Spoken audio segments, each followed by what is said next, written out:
Tomorrow starts phase 3. If you don't know what phase 3 is, I'm going to teach you.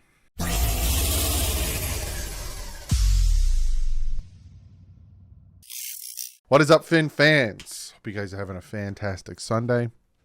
Was not expecting to make a video today. I was going to use, yesterday and today to kind of recoup, recharge the batteries, because we're getting in that stretch. You got OTAs, then you get a little bit of a break again, and then you got training camp, and you got preseason, and then the season's back. But I just wanted to make this video kind of preview the OTAs. A lot of, OTAs aren't anything really to call home about, right? It's not going to get as in-depth of analysis when it comes to preparing for it as I'm going to do for training camp. Like training camp, I got position battles, and then we're going to do every day. I'm going to recap what happened at training camp for the people who couldn't be there and all that stuff. For OTAs, I'm going to do the same thing, right? So tomorrow, if there's play-by-plays, if there's video, if there's this or that, I'm going to recap what happened. That'll probably be out around 5 o'clock-ish. Give you guys a recap of, if there are play-by-plays, if there are nice plays, videos, hopefully no bad things, but I'll give you guys updates and all that stuff of every day. Now, I would love to do it as soon as I can, and if I can, I will, but mostly it'll probably be around like 4 or 5 o'clock. But yeah, so in this video, I kind of want to just go over kind of what OTAs really are, where the Dolphins dates are, where their mandatory mini camps are, and all that good stuff. But before we jump into that, I do have to shout out some new members, and Alvin Spence, Tommy Nelms, and Georgie De La Fe. Thank you guys so much for becoming members. It means a lot to me for the extra support on the channel to help the channel grow. We're getting closer to 42,000. I think we're at almost at 41,200 or 300. I don't know. But thank you guys for the support. You and the Patreons are fantastic, and so are everyone that subscribe and watch. That's all you got to do. That's all I ever ask for. Subscribe and watch and comment. Let me know. Hey, you're doing a good job. Hey, you suck. Comment below. So we're going to jump into this. And like I said, there's 3 different phases, right? Phase 1 consists of the first 2 weeks of the program with activities limited to meetings, strengths, conditionings, and physical rehabilitation only. They don't really announce that. You'll just see pictures of them in the building and stuff. Phase 2 consists of the next 3 weeks of the program. On-field workouts may include individuals or group instructions and drills, as well as perfect play drills and plays with offensive plays. I'm reading this off of NFL Operations, just so you know, so you can hear how convoluted. Players lining up across from essentially getting used to it. And then phase 3 is where we're at right now. Consists of the next 4 weeks of the program. Teams may conduct a total of 10 of organized team practice activities, or OTAs. No live contact is permitted, but 7-on-7s, 9-on-7, and 11-on-11 drills are permitted. So essentially, tomorrow we might hear some 7-on-7, some 9-on-7, some 11-on-11 drills, but there's no contact, right? So if a wide receiver catches the ball, he catches the ball. If a running back, they do a running play up the middle, he's going to keep going. There's no contact. There's no tackling. Same thing with the offense and defensive line. It's, they'll probably say a hike, and then they'll just stand there. You know what I'm saying? And get the contact, or maybe the defense will try to get them around them, but there's no real contact for the next couple days of this period. But like I said, there will be 7-on-7, 9-on-7s, and 11-on-11s. And like I said before, if the Dolphins put out videos, I'm going to put them out. And if hopefully the Dolphins do release play-by-play. I know they didn't at one point. I think that was under Brian Flores, but I think we will hopefully get some play-by-plays tomorrow. I was going to say today. It's not happening yet. I'm too excited. And I'm just going to minimize myself real quick. This is the Miami Dolphins dates. Now, first day was April 17th, and then OTAs are tomorrow and Tuesday.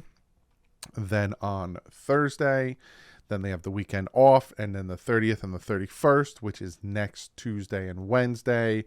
then a day off, and then Friday the 2nd will be the last day of OTAs. Then they get a week, about 4 days off, and then June 6th to the 8th is mandatory mini camps. And that's important, right? You hear OTAs. OTAs are not mandatory. You do not have to show up for OTAs. If people are disputing contracts or, whatever, or have, things going on at home they got to deal with, pregnant wives or anything like that, and they don't show up for OTAs for the first 2 days, it's not that big of a deal. OTAs are not mandatory. Mini camp and training camp, those are mandatory, and you have to show up. And for the people who want new contracts, whether it be Dalvin Cook or it be Saquon Barkley or any of these guys,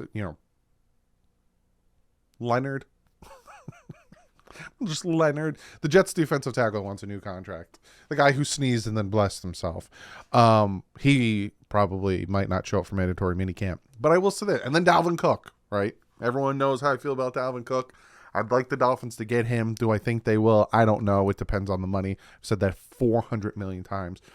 But don't be surprised if those guys I just named are not at OTAs. I would not be shocked if Dalvin Cook doesn't show up for OTAs and he stays down in Miami with Nick Hicks, who's been training him for the past 3-4 years, and he's not at OTAs. All of a sudden, everyone's like, "Oh my God, Dalvin Cook's not at OTAs, but he's in Miami," and then I'm just gonna do this. But yeah, so OTAs is nothing crazy. Things to look for in OTAs, right? Like, what should we be looking for? You're not going to see anything when it comes to the run game, when it comes to pass rush, when it comes to linebacker play. OTAs is flag football. So you're going to hear a lot of so-and-so versus so-and-so. So those are the things we'll probably look for. Jalen Ramsey versus Tyreek Hill, Xavier Howard versus Tyreek Hill, Jalen Ramsey versus Waddle. We, look at the wide receivers versus cornerback competition. I don't think Trill Williams is going to be ready, or Nick Needham. I don't know if they'll be there, but Kader Kohu, Braxton Berrios, Chosen Anderson, Eric Izukoma. These guys I'm going to be looking for, going to be, how are they doing, this, and that. The tight ends, pass catching, we'll see how that goes. Higgins, Cam Smith, how he does. Is he handsy? Is he drawing penalties? That's essentially what you're going to be looking for. You're not really going to be looking for, we might hear A-Chain making some ridiculous catches, some cuts on the wall. That's what we're going to be listening for, is, that stuff, not the hard nose, oh, so-and-so would have got a sack, or if so-and-so would have got a sack, I'm not even going to really harp on it too much, or, oh my God, Austin Jackson, or oh my God, so-and-so struggling, and because their pads aren't on. You can't really take what goes on with the defense and offensive line until the pads go on. Same thing with the linebackers, same thing with the run game. You can kind of get an idea of how the pass game looks, but still it's a little bit of a different world with the pads off and you're just playing flag football. But it's going to be awesome. It's going to be interesting, and it's a little bit taste of football, and it gives you a little bit taste of what I do for training camp to the people who are new, that were subscribed after training camp. And you don't know how I cover training camp. That's, I'm in New Jersey. I can't, unfortunately, I can't go down. I'll be down for a game, but I can't really go down for training camp. So I follow a lot of people. I have a lot of people who are at the training camps and stuff. They send me footage. Maybe they shouldn't, because everyone gets yelled at to not record with your phone. But that's how I do it. I get all the information from multiple sources, from people on the field, from people there, like Big O. He's there. He gives me information. He's on the field in the locker room, and I get it to you.